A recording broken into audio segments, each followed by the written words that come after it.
My name is Jasmine Marcelin. I am an infectious disease new faculty here at UNMC. I was born in Dominica in the Caribbean, and when I was a teenager I moved to Antigua, another island in the Caribbean.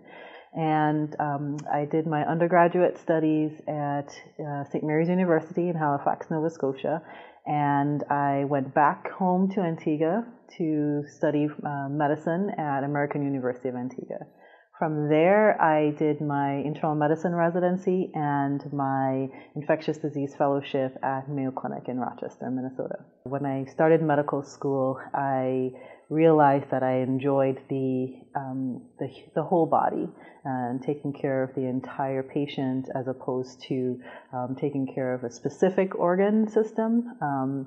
And so that's when I realized internal medicine was the path for me. And within internal medicine, infectious disease is sort of the one specialty that I felt connected to that allowed me to do that as well, and still had the diagnostic dilemmas that I enjoyed.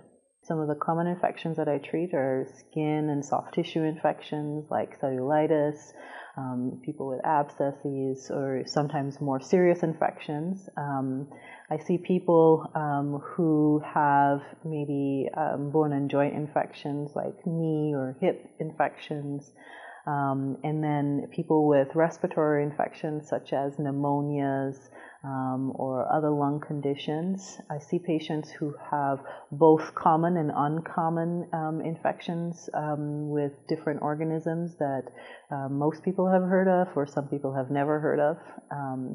And then I also see patients who have HIV infections, and these patients I follow over the long term, as well as patients with hepatitis and other viral infections.